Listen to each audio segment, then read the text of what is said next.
नमस्कार। मैं हूं विक्रांत यादव और हमारे साथ जुड़ चुके हैं वित्तीय विशेषज्ञ विश्लेषक डॉक्टर शरद कोहली जी।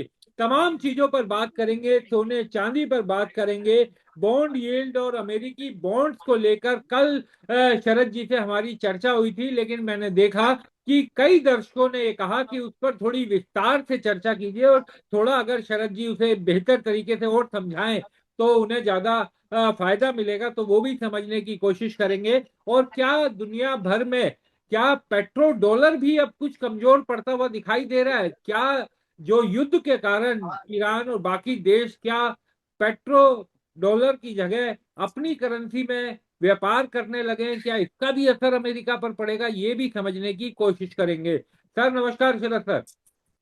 नमस्कार विक्रांत, आपको द स्वतंत्र और शरद कोहली ऑफिशियल के सभी फॉलोअर्स, व्यूअर्स, सब्सक्राइबर्स को मेरा अभिवादन। शरद सर, सबसे पहले तो गोल्ड सिल्वर की जो तेजी है उस पे सर अगर आप कुछ समझाना चाहें दर्शकों को। देखिए, गोल्ड इस समय जब हम बात कर रहे हैं तो करीब करीब $4600 पे पहुंच गया है। हम्म। और हम बात करें चांदी की तो लगभग $70 पे पहुंच गई है। तो देखिए, आपने जो दर्शकों ने सवाल किया है उसको हम और थोड़ा आसान भाषा में समझ लेते हैं कि ये बॉन्ड का मैंने कल शरद कोहली ऑफिशियल पे एक अलग से मेरा वीडियो आया था, उस पे मैंने टाइटल दिया था माय नेम इज बॉन्ड, हाँ। American bond. तो हाँ। ये जेम्स बॉन्ड की पिक्चर का एक बड़ा फेमस डायलॉग होता, my name is bond, James bond. तो होता क्या है कि जो अमेरिका में 30 साल के बॉन्ड हैं। हम्म। अब देखिए, 30 साल तो किसी व्यक्ति का पूरा करियर ही कई दफे चलता है, बहुत लंबा पीरियड है 30 साल। हाँ। तो 30 साल के बॉन्ड की जैसे जैसे मैच्योरिटी नजदीक आती है तो उसमें क्या होता है कि उसकी जो यील्ड है, मान लीजिए मैंने उसको 28वें साल में खरीदा हाँ। और उस पे यील्ड आ रही है 4.6% के आसपास। तो मुझे तो मुझे क्या है, वो सस्ते मिलेंगे पर यील्ड उनकी बढ़ती चली जाएगी। क्योंकि आपको अब कम समय रह गया है मैच्योर होने में। अगर आप आज लेते हैं, ऐसे ही समझिए जैसे भारत में सॉवरेन गोल्ड बॉन्ड्स थे, हाँ। आपको याद होगा। बिल्कुल। तो सॉवरेन गोल्ड बॉन्ड्स जो 8 साल के होते थे। हाँ। तो जो व्यक्ति उसको उसको छठे साल में ले रहा है या 5वें साल में ले रहा है, हाँ। उसको वही बेनिफिट मिल रहा है जिसने शुरू से लिया। ठीक है, हाँ। कीमत जिस टाइम एंटर कर रहा है। तो हाँ। जैसे जैसे उसकी मैच्योरिटी नजदीक आती है तो इन बॉन्ड्स की यील्ड बढ़ जाती है। हाँ। इसीलिए आपको बॉन्ड की यील्ड जो 30 साल की 5.33 पहुंच गई थी, हाँ। जो 10 साल के बॉन्ड है 4.7 पहुंच गई थी। तो क्या होता है, तो अमेरिका की ट्रेजरी को लगा कि भाई ये जैसे जैसे ये मैच्योरिटी इनकी पास आ रही है, इनकी यील्ड बढ़ती जा रही है, यानी कि इन पे जो आरओआई आता है, रिटर्न ऑन इन्वेस्टमेंट, वो बढ़ता जा रहा है। हाँ। तो क्यों ना इसको हम बाय बैक करके नए निकाल दें। अब जैसे ही वो नए निकालते हैं वो फिर 30 साल के होते हैं। हाँ। तो वो 30 साल के होते हैं, उनकी यील्ड एकदम कम हो जाती है। पर यहाँ हुआ क्या, खेल देखिए क्या हुआ। हाँ। अमेरिका ने बायबैक तो किया पर यील्ड पे ज्यादा फर्क नहीं पड़ा है। अगर आप 10 साल की यील्ड देखेंगे, अभी भी वो 4.7 के आसपास बनी हुई है। अगर आप 30 साल की देखेंगे, लगभग लगभग उसी के आसपास है, 19-20 का फर्क पड़ा है। तो अमेरिका को लिक्विडिटी छोड़नी पड़ी मार्केट में, जिसकी हाँ। वजह से डॉलर मार्केट में आया। हाँ। जैसे ही डॉलर मार्केट में आया तो डॉलर कमजोर हुआ। हाँ। डॉलर के कमजोर होते ही सोना बढ़ने लग गया, चांदी बढ़ने लग गई। हाँ। तो एक तो डॉलर की कमजोरी, मैं इसको मानता हूं मेन रीजन जो इसका है। और डॉलर की कमजोरी क्यों आई? क्योंकि बॉन्ड का बायबैक अमेरिका द्वारा किया गया, पुराने बॉन्ड्स को। हम्म। इसको डेट बायबैक कहते हैं। पुराने बॉन्ड्स को उन्होंने वापस खरीद लिया, उसकी जगह नए बॉन्ड्स उन्होंने इशू कर दिए। तो नए बॉन्ड्स इशू करने की वजह से उसकी यील्ड कम होने की, पर क्योंकि ये इतनी छोटी मात्रा में हुआ है, आपको बता दूं कि अमेरिकन नियमों के हिसाब से आप $4 बिलियन का एक ट्रांच में आप नहीं कर सकते हैं। हम्म। हालांकि इसका ये कोई कार्ड ढूंढ रहे हैं। हाँ। और दूसरा ये है कि ये भी कॉमिक्स में ट्रेडर्स के मन में आया, क्योंकि डोनाल्ड ट्रंप के मिड टर्म इलेक्शन पास आ रहे हैं। हाँ। किसी उनको उनको इलेक्ट्रेट से, जो उनके यहाँ भी पोल सर्वेस होते हैं, जैसे हमारे यहाँ होते हैं पोल सर्वेस होते हैं कि आज अगर इलेक्शन हो जाए तो किसको वोट मिलेगा, उस पोल सर्वे में ये निकल के सामने आया कि महंगाई सबसे बड़ा इशू रहेगा। ईरान वॉर और महंगाई, ये दो चीजों पर वोट डलेंगे इस बार। हाँ। तो डोनाल्ड ट्रंप को जब ये सर्वे का पता लगा तो उन्होंने कहा किसी भी तरीके से हमें महंगाई को नीचे करना है। तो बॉन्ड यील्ड एक तरीका उन्होंने निकाला, जिसकी वजह से अमेरिकन ट्रेजरी ने बाय बैक किया। दूसरा, मुझे लग रहा है कि फेड अब रेट नहीं बढ़ाएगा, भले ही महंगाई, हालांकि क्रूड ऑयल $94 तक पहुंच गया है। हाँ। बिल्कुल। पर फेड फिर भी, तो अब वहां के ट्रेडर्स को समझ में आ गया है कि इनको अगर इलेक्शन अपनी साख बचानी है तो ये रेट तो नहीं बढ़ने देंगे किसी भी हालत में। हम्म। तो इन कारणों से जो है वो सोना और चांदी तेज हो रहे हैं कि इनको अब ये लिक्विडिटी मेजर्स आगे भी लेने पड़ेंगे। ध्यान दीजिएगा, हाँ। आगे भी लेने पड़ेंगे। तो जैसे जैसे ये आगे लेंगे तो उससे सोना चांदी और ऊपर जाएगा। ये मुख्य कारण है। इन एंटिसिपेशन जो है वो ट्रेडर्स को इस समय नजर आ रहा है कि ये मामला यहाँ से डॉलर कमजोर होता दिख रहा है। और दूसरी बात जो आपने कही कि पेट्रो डॉलर्स, हाँ। जो खाड़ी में जो सारा डॉलर्स में ट्रेड किया जाता है, क्रूड ऑयल को डॉलर में ट्रेड किया जाता है, डॉलर में ही खरीदा जाता है, डॉलर में। तो देशों के पास इस समय, क्योंकि मैं उदाहरण लेता हूँ यूएई का। जी। अब यूएई क्या है, टूरिज्म पर आधारित है, इस समय कुछ हद तक तेल पर है। अबू धाबी के पास तेल है, बाकी की जो वहाँ 6 एमिरेट्स है उनके पास तेल इतना नहीं है, अबू धाबी के पास है। कुछ तेल पर आधारित है, कुछ वो टूरिज्म पे आधारित है, कुछ वो रियल एस्टेट पर आधारित है। अब इस युद्ध की वजह से टूरिज्म और रियल एस्टेट लगभग लगभग वहां पर समाप्त होने की कगार पे आ गया। बहुत फर्क पड़ गया, 20 से 25% एकदम से झटका आया, रियल एस्टेट गिर गई। तो उनकी जो कमाई थी विक्रांत, वो कमाई उनकी उनके क्योंकि उनका जो करेंसी है दिरहम, वो डॉलर के साथ पैक्ड है। तो उनकी कमाई धीरे धीरे गिरने लग गई। तो उन्होंने अमेरिका से डॉलर मांगे। तो अमेरिका से डॉलर मांगे, अब उनको लग रहा है कि हम थोड़े थोड़े दिनों बाद हमें तो अमेरिका से डॉलर मांगने पड़ेंगे, क्योंकि यहाँ तो सारा पेट्रोल डॉलर ही चलता है, हमारी तो करेंसी ही पैक्ड है उनसे। तो इसलिए वो देश अब सोच रहे हैं कि भाई इस डॉलर के चंगुल से निकला जाए। इस डॉलर के चंगुल से निकल के अपनी करेंसी में, या अगर चाइना की युआन ले लें, अपनी करेंसी ले लें एक दूसरे से करेंसी में। तो पेट्रो अभी कुछ हुआ नहीं है ऐसा, मैं पहले ये स्पष्ट करना चाहूंगा ना। पेट्रो डॉलर अभी कैंसिल किए गए हैं, खत्म किए गए हैं, ना ही अमेरिका का डॉलर अभी उतना कमजोर हुआ है। ये जो कीमतें बढ़ रही हैं, ये इस आशंका से बढ़ रही हैं कि आगे डॉलर अब और कमजोर होगा। देखिए मार्केट क्या होता है, मार्केट आने वाले इवेंट को पहले ही डिस्काउंट कर लेती है। बिल्कुल। मार्केट आशाओं पे चलती है, एक्सपेक्टेशंस पे चलती है। तो ये मान के कि आगे डॉलर कमजोर होगा, आगे और लिक्विडिटी छोड़ी जाएगी, पेट्रो डॉलर नहीं रहेगा, दुनिया के देश डॉलर में व्यापार नहीं करेंगे, दुनिया के जो सेंट्रल बैंक्स हैं वो डॉलर का रिजर्व नहीं रखेंगे अपने पास। इन सब आशंकाओं की वजह से आपको ये तेजी अचानक नजर आ रही है। मैं लोगों को ये सलाह देना चाहूंगा कि इस तेजी को बहुत भावात्मक दृष्टि से नहीं देखना चाहिए। आपको इस तेजी में आप पार्टिसिपेट कर सकते हैं, अपने इन्वेस्टमेंट एडवाइजर से, फाइनेंशियल एडवाइजर से सलाह लेके आप इस तेजी में पार्टिसिपेट कर सकते हैं। पर इस तेजी को आप फोमो बना लें, इसको फोमो बोलते हैं, फियर ऑफ मिसिंग आउट, वो मुझे लगता है उचित नहीं होगा इस समय। आपको थोड़ा सा संभल के, जैसा मैंने कहा था कि थोड़ा थोड़ा करके अगर आप लगाएं ऑन एन एवरेज। बाकी ये जरूर है, मेरी आपको अगर कल परसों की बात याद हो, मैंने कहा था कि 70% मुझे चांस यहाँ से ऊपर जाने के लग रहे हैं, और मेरी बात सही निकलती नजर आ रही है। 30% करेक्शन आ सकती है। अब करेक्शन क्यों आ सकती है, आ सकती है, ये नहीं मैं कह रहा कि आएगी। कि अगर क्रूड ऑयल के दाम मान लीजिए $120 पहुंच जाते हैं, उदाहरण के तौर पर मिले, तो ऐसे में क्या होगा, फिर अमेरिका में महंगाई को रोक पाना मुश्किल हो जाएगा। अगर $120, और अगर अमेरिका में महंगाई को रोक पाना मुश्किल हो गया, तो ऐसे हालात में फेड को रेट बढ़ाने ही पड़ेंगे। अगर फेड रेट बढ़ाएगा तो यहाँ से फिर सोने चांदी में करेक्शन आ सकती है। परंतु अभी भी मैं ये कहता हूँ, मुझे 70% ही ऊपर जाता दिख रहा है। अब ये धीरे धीरे $5,000 की तरफ जा रहा है। और आपको मैं दो बड़ी खबर और दे दूं इसी से संबंधित। एक ऑस्ट्रेलिया के कमोडिटी मार्केट एक्सपर्ट है, उनका नाम है जॉनथन बैरेट। ये एक कंपनी है ऑस्ट्रेलिया में, उसका नाम है ईटीओ। ईटीओ की ये सीआईओ है, चीफ इन्वेस्टमेंट ऑफिसर है ये।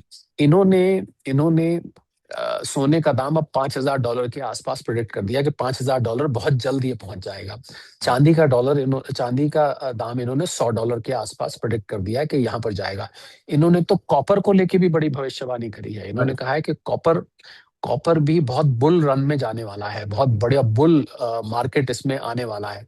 तो ये बहुत माननीय, इनके पास रॉयटर्स जाता है, इनके पास ब्लूमबर्ग जाता है, इनके पास टीवी एशिया जाता है, बहुत बड़े लोगों को, करीब 28 साल का इनका तजुर्बा है। उन्होंने कहा है, एक और आपको बताऊं, सिटी ग्रुप जो कि अमेरिका का बहुत बड़ा ग्रुप है, उसने अब ये कह दिया है कि डॉलर का वर्चस्व धीरे धीरे कम होगा। तो सिटी ग्रुप की ये बात कहना विक्रांत, ये बहुत बड़ी बात है, क्योंकि सिटी ग्रुप अमेरिका की बैंकिंग व्यवस्था को डोमिनेट करता है। सिटी ग्रुप वहां की फाइनेंशियल और कैपिटल मार्केट्स को डोमिनेट करता है। सिटी ग्रुप वहां का बहुत बड़ा इन्वेस्टमेंट बैंकर भी है। तो इस सब को देखते हुए मुझे लग रहा है सिटी ग्रुप का ये कह देना कि अब डॉलर यहाँ से कमजोर होगा, डॉलर की कमजोरी यहाँ से आगे दिखाई देगी, ये बहुत बड़ी बात है। और ये मुझे लगता है जब से सिटी ग्रुप ने ये बोला है, उसकी वजह से भी सोने चांदी में चाल आई है। तो इन सब बातों को मिला के परिस्थिति गंभीर, और हमें जियोपॉलिटिकल फैक्टर्स क्यों भूले हम विक्रांत। आज मैं रशिया और यूक्रेन, आज मैं ईरान यूएस का नहीं, रशिया यूक्रेन की बात करना चाहूंगा। जी। कल 16 लोग कीव में मरे हैं, जो यूक्रेन की कैपिटल है। रशिया ने बैलिस्टिक मिसाइल वहां पर दागी, और दाग के 10 लोग उसमें घायल हुए हैं, 16 लोग उसमें मरे हैं। और ये युद्ध अब इतना घमासान हो चुका है कि यूक्रेन के पास पेट्रियट मिसाइल नहीं बची है। यूक्रेन के जो राष्ट्रपति हैं जेलेंस्की, वो अमेरिका गए थे अमेरिका से पेट्रियट मिसाइल मांगने, पर उनको अभी तक नहीं पहुंची है, क्योंकि अमेरिका के खुद के पास वो खत्म हो गई है इस ईरान युद्ध में। वो उनके पास खुद इसके लाले पड़ गए हैं। तो इंटरसेप्टर मिसाइल ना होने की वजह से रशिया ने हमला तेज कर दिया। इधर 1,20,000 ड्रोन जो यूक्रेन ने खरीदे थे यूके से, उसको लेके रशिया और यूके में तनातनी बन गई है। इसराइल और तुर्की में तनातनी बन गई है। तो एक तरफ जियोपॉलिटिकल हालात बिगड़ रहे हैं, और दूसरी तरफ डॉलर कमजोर हो रहा है, तीसरी तरफ अमेरिका में इलेक्शन आ रहे हैं। इन सब फैक्टर्स के होते हुए आपको ये सोने चांदी में तेज चाल जो दिखाई दे रही है, वो 1,62,000 इस समय है। मेरी अभी थोड़ी देर पहले फोन पे बात हुई आपके सराफा बाजार के किसी बड़े ऑपरेटर के साथ, नाम नहीं लूंगा, उन्होंने नाम बताने को मना किया, क्योंकि उनसे मेरी और भी काफी बातें हुई। 1,62,000 रुपए इस समय रिटेल का भाव सराफा बाजार में दिल्ली में आ चुका है। सर, आगे बातचीत करें इससे पहले मैं एक सवाल ही लेना चाहता हूं, क्योंकि इसके बारे में आपने हल्का सा अपने अपने पहले वक्तव्य में ही बोला। एक हमारे दर्शक हैं सर, किरण जी, इन्होंने ये सवाल पूछा और ये सवाल सर, हालांकि हम बार बार और आप भी कहते हैं कि इन्वेस्टमेंट हमेशा अपने एडवाइजर से बात करने के बाद ही कीजिए, और बहुत वोलेटाइल समय इसलिए जरूर बात कीजिए। इनका ये कहना है सर कि सभी एक्सपर्ट जुलाई महीने में गोल्ड 3600, 3700, 3800 तक गिर सकता है ऐसा बोल रहे थे, इसलिए मैंने बाय नहीं किया, लालच किया। अब गोल्ड 4500 रुपये हो गया है।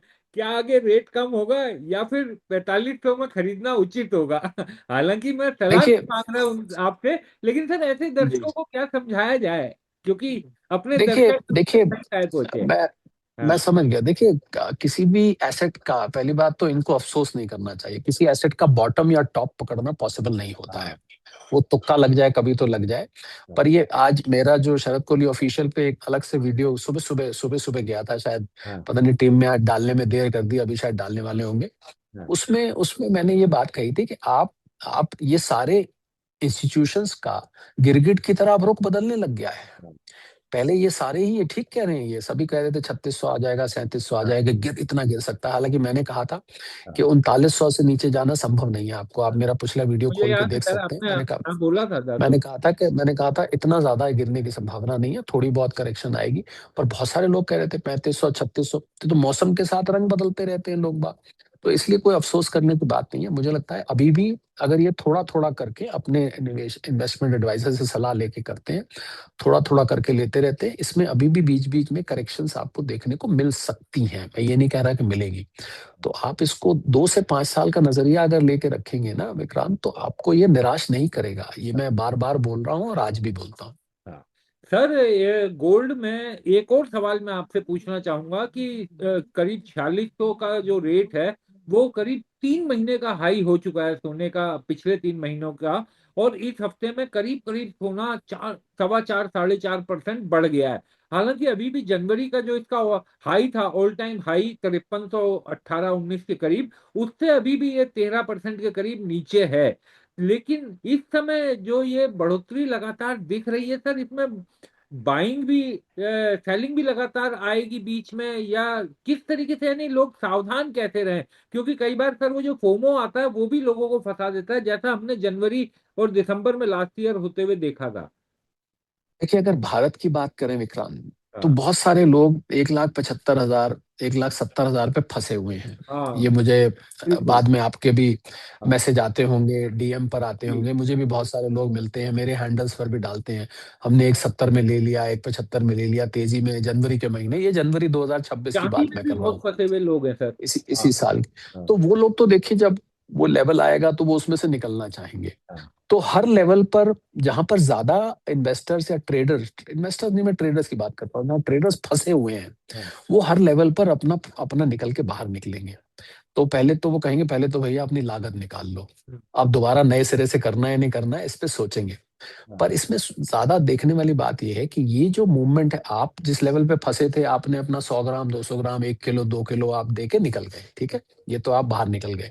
हाँ। पर देखने वाली बात है कि ये जो बाइंग आ रही है, हाँ। ये बाइंग सेंट्रल बैंक्स की दो जगह से बाइंग आ रही है, ध्यान जी। रखिएगा। जी। एक तो कॉमेक्स में लॉन्ग के कॉन्ट्रैक्ट्स, कल मैं आपको सीएफटीसी के डेटा लेकर आऊंगा, जी। जो रात को हमारी टीम एनालाइज करती है, जो हाँ। कमोडिटी फ्यूचर ट्रेडिंग वहाँ पर एजेंसी है जो ट्रैक करती है, उसमें जो लॉन्ग्स फिर से बनने शुरू हो गए हैं। तो एक तो उस कारण से तेजी है, दूसरी तेजी है कि सेंट्रल बैंक्स ने बाइंग अपनी और तेज कर दी है।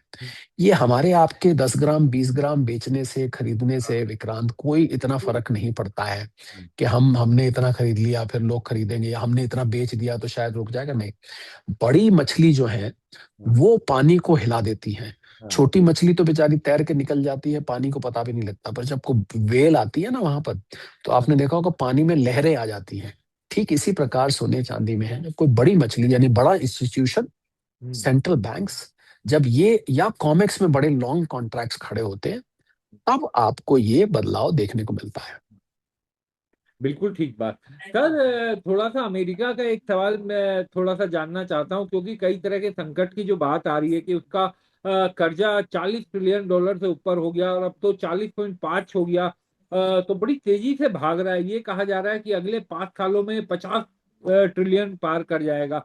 और दूसरी तरफ ऐसा भी लग रहा है सर कि इस समय केवल एआई ही अमेरिका को बचाए हुए है, और एआई में भी चाइना बड़ी तेजी से आगे भाग रहा है। तो वहां पर भी चाइना में, क्योंकि एआई का चाइना में जो खर्चा है, तमाम चीजें हैं, वो सब कम है सर। जैसे अगर हम गाड़ियों की बात करें तो बीवाईडी ने बड़ा झटका दिया दुनिया भर को, उसकी वहां क्योंकि लागत कम है। तो एआई में भी चाइना जो है बड़ा खतरा बनकर अमेरिका के सामने दिखाई दे रहा है। यहाँ 2016 में अमेरिका का जो कर्ज था वो $20 ट्रिलियन था। 10 साल। 10 साल में ये डबल हो गया। और उस 10 साल में से, विक्रांत, अभी वहां अमेरिका के एक ऑपोजिशन के व्यक्ति ने स्टेटमेंट दी हम्म। कि 10 साल में से 5 साल डोनाल्ड ट्रंप के थे, 4 साल 2016 से 20 तक के थे, हाँ। और एक 1.5 साल इनको अब हो चुका है, बल्कि 5.5 साल इनके थे। तो इसका मतलब इनकी नेतृत्व में हम्म। कर्जा ज्यादा बढ़ा है। हम्म। और एआई बबल, जिसको हम एआई बबल कहते हैं, जिसका आप जिक्र कर रहे हैं, उसको हम एआई बबल अमेरिका में लगातार बिल्डअप हो रहा है, इसमें कोई दो राय नहीं है, अमेरिका में लगातार ये बबल बिल्डअप हो रहा है। और अगर इस एआई के सेक्टर से उस प्रकार के रिटर्न नहीं निकले हम्म। जिन रिटर्न्स की उम्मीद अमेरिका कर रहा है, हम्म। तो ये बबल फट सकता है यहाँ पर। और अगर ये बबल फट गया, तो अभी $100 जो लग रहे हैं एआई में, उसमें से मात्र $2-3 अभी रिटर्न निकल के आ रहा है। और हम्म। असल में रिटर्न चाहिए, कम कम से कम $15-20 का रिटर्न उस पर आना चाहिए, वो रिटर्न अभी नहीं आ रहा है। हम्म। तो ये बात सच है कि अमेरिका एक आर्थिक, मैं कहूंगा कि आपातकाल की तरफ धीरे धीरे ही सही पर बढ़ रहा है। पर एक अमेरिका को थोड़ा सा फायदा है। हम्म। फायदा यह है कि जब दुनिया कर्ज लेती है, विक्रांत, जी। तो वो डॉलर में लेती है ज्यादातर। हाँ। करीब 70-80% दुनिया डॉलर में कर्ज लेती है। अमेरिका जब कर्ज लेता है तो अपनी ही करेंसी में लेता है। उसकी अपनी। अमेरिका को कर्ज डॉलर में उसकी खुद की करेंसी है, तो ये अमेरिका के पास एक थोड़ा सा कुशन रहता है कि हमारे पास डॉलर समाप्त हो गए तो हम वापस कहाँ से करेंगे। पर उनके पास डॉलर समाप्त हो गए तो उठा के छाप देते हैं, क्योंकि डॉलर एक इंटरनेशनल करेंसी है। यहीं से सारा डर निकल के आता है कि अगर अंतरराष्ट्रीय स्तर पर डॉलर की मान्यता कल को कम हो गई, फिर अमेरिका क्या करेगा। यही जो सिटी ग्रुप और ये जो डॉलर की कमजोरी है ना विक्रांत, ये डॉलर की कमजोरी इसी तरफ इशारा कर रही है। तो मुझे लग रहा है हर आने वाला साल अमेरिका के लिए और कठिन होता जाएगा, क्योंकि उनके लिए अभी मैं एक एक आकलन, हमारी टीम रिसर्च कर रही थी, जो नॉन गोल्ड के वीडियोस होते हैं उस पे काम करने के लिए, कि रोज आना अमेरिका के ऊपर 50,000 करोड़ रुपए का कर्ज चल रहा है डेली के हिसाब से। 50,000 करोड़ रुपए का कर्ज रोजाना, या शायद 1 घंटे का है, मैं आपको आंकड़ा कल मेरे पास आ जाएगा वेरीफाई होके। इस कदर अमेरिका कर्ज में दब रहा है। तो इसलिए कर्ज को देखते हुए और डॉलर जब ये छापते चले जाएंगे, तो इनके लिए बॉन्ड यील्ड्स और इन्फ्लेशन को संभालना मुश्किल हो जाएगा। बिल्कुल सही। और सबसे बड़ा रिस्क ये रहेगा कि अगर मान्यता किसी वजह से कम हो गई दुनिया भर में, तो अमेरिकन डॉलर एकदम कोलैप्स कर जाएगा। और अगर ये कोलैप्स करता है, तो सोने चांदी क्या करेंगे आप इसका अंदाजा भी नहीं लगा सकते। मैं इसके बारे में बोलना नहीं चाहता, इसलिए नहीं बोलना चाहता कि कुछ भी यहाँ से हो सकता है। बिल्कुल सर, जाते जाते मैं आपसे एक बार फिर चीनी पर सवाल करना चाहूंगा सर। कोशिश, सरकार ये कह रही थी कि एथेनॉल मिला हुआ पेट्रोल आएगा तो विदेश से कम तेल खरीदना पड़ेगा। लोगों को ये उम्मीद थी कि सर उन्हें सस्ता मिलेगा, लेकिन पेट्रोल तो सस्ता मिला नहीं सर। एवरेज और लोगों की गाड़ियों की बोल गई, और इंजन भी कईयों लोगों की शिकायत आने लगी। तो अब लोगों का कहना है कि चीनी जो है वो एथेनॉल, गन्ना जो है वो एथेनॉल बनाने में लगा दिया गया। करीब 30 लाख टन चीनी के उत्पादन के बराबर इस बार एथेनॉल में लग गया। अब 10 लाख टन हम विदेश से आयात कर रहे हैं, तो जो पैसा एथेनॉल पेट्रोल के लिए बचाया गया, अब चीनी मंगवानी पड़ रही है विदेशों से, और देश में चीनी के दाम जो है वो 70 तक पहुंच गए हैं। कुछ हद तक ये बात ठीक है विक्रांत, कि हमारा जो गन्ने का उत्पादन था वो काफी एथेनॉल बनाने में चला गया। कुछ थोड़ी सी गन्ने के उत्पादन पे मौसम की मार भी पड़ी है, हाँ, क्योंकि असामान्य वर्षा हुई है कुछ जगह। जो गन्ना उत्पादन क्षेत्र थे हाँ, वहां पर पानी की कमी की वजह से, बारिश की कमी की वजह से गन्ने की खेती भी पहले के मुकाबले थोड़ी कम हुई है। और एथेनॉल एक बहुत बड़ा कारण रहा। और इससे भी बड़ा कारण जो मुझे पता लगा है विक्रांत, वो है कि ये जो बारिश का कम होना और एथेनॉल में जाने का फायदा उठा के जो होर्डर्स हैं, जो कल भी मैंने इस बात को कहा था, जो जमाखोर हैं, उनके गोदामों में चीनी के बोरे भरे पड़े हैं। हम्म, तो सरकार के लिए बड़ा आसान काम है। सरकार को क्या करना चाहिए, राज्य सरकारों को इस समय रेट डालनी चाहिए, भ्रष्टाचार से हटके। भ्रष्टाचार नहीं होना चाहिए बीच में, उसमें रेट डालने आया, उसने पैसे दे के उसको भगा दिया, अफसरान को भगा दिया, तो वो फिर सफल नहीं होगा। अगर भ्रष्टाचार से हटके अगर ये रेट डाली जाए तो चीनी की सप्लाई की कोई कमी नहीं है भारत में। 33 मिलियन टन भारत चीनी प्रोड्यूस करता है, 28-29 मिलियन टन हमारी कंजम्पशन है। हम तो चीनी एक्सपोर्ट करते थे, हमारे यहाँ बिल्कुल वही चीनी की कोई कमी नहीं, बोलते बिल्कुल हो, बिल्कुल बिल्कुल। पे आ गए।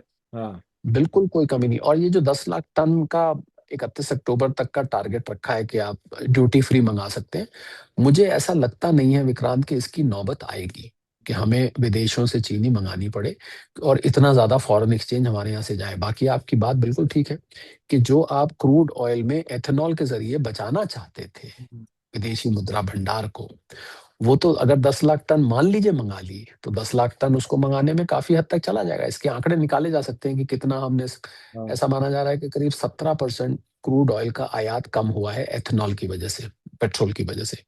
अब ये देखना पड़ेगा कि 17% अगर हम $140 बिलियन का निकालते हैं, हाँ, तो लगभग 25 बिलियन के आसपास का आता है। $140 बिलियन में से मैं 17% अगर घटा दूं, तो अगर $25 बिलियन से ज्यादा की चीनी हमारे यहाँ आ जाती है, जो कि इतनी आएगी नहीं, मुझे उम्मीद नहीं कि इतनी आएगी, फिर भी ये इक्वेशन पूरी बराबर तो नहीं बैठती है कि 10 लाख टन हमने चीनी इतने की मंगा ली $25 बिलियन की। इतना तो नहीं होने वाला है। पर हाँ, सैद्धांतिक रूप से ये थोड़ा अजीब लगता है कि जब जिस विदेशी मुद्रा भंडार को बचाने के लिए हमने एथेनॉल यूज करना शुरू किया, उसी विदेशी मुद्रा भंडार को अब आपको ज्यादा देना पड़ रहा है, क्योंकि उस एथेनॉल की वजह से यहाँ पर चीनी का उत्पादन कम हो गया। तो ये बात एक डाइकोटमी लगती है, और मुझे लगता है सरकार को एक स्पष्टीकरण इस पे देना चाहिए। सरकार की तरफ से एक वक्तव्य आना चाहिए, एक व्हाइट पेपर आना चाहिए संसद में भी, कि सरकार असल में नीति क्या है, क्या वाकई में ऐसी परिस्थिति है या नहीं है। बहरहाल चीनी के दाम 65-70 रुपए हो जाना, हाँ, मुझे लग रहा है त्योहारों के सीजन में एक थोड़ी कड़वाहट पैदा करेगा। रक्षाबंधन आ रहा है, गणेश चतुर्थी आ रही है, दशहरा आ रहा है, और दिवाली आ रही है, एकदम बहुत प्योर। सारे त्योहार आ रहे हैं, शादी ब्याह का सीजन आ रहा है। मीठे का मेरे ख्याल शायद ही कोई भारत में घर होगा जहां पर चीनी इस्तेमाल नहीं की जाती। मैंने तो आज सुबह एक चैनल पे सलाह दी कि हाँ, आप चीनी में सल्फर मिला होता है, शरीर के लिए हानिकारक हाँ, है चीनी का इस्तेमाल, ही तो आप सुनते होंगे। जी, मैं डायबिटीज की अभी बात नहीं कर रहा, वैसे भी हानिकारक है, डायबिटीज तो करती है। आप गुड़, खांड, बूरा, इसका इस्तेमाल करें तो मुझे लग रहा है एक बेहतर विकल्प होगा। गुड़ भी थोड़ा महंगा हुआ है ये बार, बाकी ये चीनी के जो विकल्प है उतने महंगे नहीं हुए। तो लोगों के लिए मेरी ये सलाह है कि चीनी से हटके, हाँ, बजाय इसके कि घर का आप अपना बजट बिगाड़ लें 70 रुपए किलो चीनी लाके, आप विकल्पों पर विचार कर सकते हैं। बिल्कुल सर। लेकिन इसमें सर जो जो अगर बाहर से मंगाना पड़ा, लोगों की जो एवरेज गई सर, पब्लिक को तो सर नुकसान हुआ। उसने तो हर लीटर पेट्रोल खरीदने पर अपनी गाड़ी की 4-5 किलोमीटर कम उसको एवरेज बिल्कुल, झेलनी पड़ी। मैं तो नुकसान। सहमत हूँ, मैं और बिल्कुल अब सहमत हूँ। सर मुख्य आर्थिक सलाहकार भी कह रहे हैं कि ई10 का विकल्प हमें वापस लाना चाहिए पुरानी गाड़ियों के लिए। तो ऐसा लग मैं पूरी रहा है तरह बड़ी कंफ्यूजन में ई20 की नीति लागू कर दी। पूरी तरह से मैं सहमत हूँ इस बात से कि लोगों ने, एक तरह से मैं तो इसको इस तरीके से देखता हूँ विक्रांत, हाँ, कि अगर आप पेट्रोल मान लीजिए दिल्ली में 102 रुपए लीटर ले रहे हैं, और आपकी गाड़ी की जो फ्यूल कंजम्पशन है वो मान लीजिए 5% कम हुई है कोई पुरानी गाड़ी की, तो आपको एक तरह से पेट्रोल का दाम आपके लिए 107 110 रुपए के बढ़ बीच में गया है हो जाता पेट्रोल है। का दाम, बिल्कुल। मतलब आपने ऐसे कान ऐसे नहीं पकड़े, कान हाँ, आपने इधर से घूम के पकड़ लिए। ये तो एक तरह से पेट्रोल की कीमत ऐसे नहीं बढ़ाई तो हमारे लिए दूसरी तरीके से बढ़ गई, क्योंकि हम पेट्रोल को अब हमें जल्दी जल्दी डलवाना पड़ रहा है, हम उतना डिस्टेंस ज्यादा पेट्रोल में कवर कर रहे हैं। तो मुझे लग रहा है कि बिल्कुल इस पे, इसीलिए मैंने कहा सरकार की तरफ से अब समय आ गया है कि एक स्पष्टीकरण इस चीनी पे आना चाहिए। वैसे तो इस चीनी के दामों को यहीं पर रोक लगानी चाहिए, अगर ये रोक लगा दे तो ये सब बहस ही नहीं होगी। पर अगर रोक नहीं लग पाती तो सरकार को एक इसके बारे में खाली इंपोर्ट के लिए खोल देना, हाँ, इसका इंपोर्ट होगा, असर होगा, इसमें कुछ हफ्ते लग सकते हैं। चीनी के दाम तो लोगों को आज ही ज्यादा देने पड़ रहे हैं, तो बिल्कुल। इसीलिए मुझे लग रहा है कि सरकार अभी की तो तरफ से, तुरंत तो नहीं होगा, हाँ बिल्कुल। केंद्र सरकार राज्य सरकार दोनों की तरफ से स्पष्टीकरण आना चाहिए। बहुत बहुत शुक्रिया शरद सर, आप हमारे साथ जुड़े। धन्यवाद, thank you, thank you so much.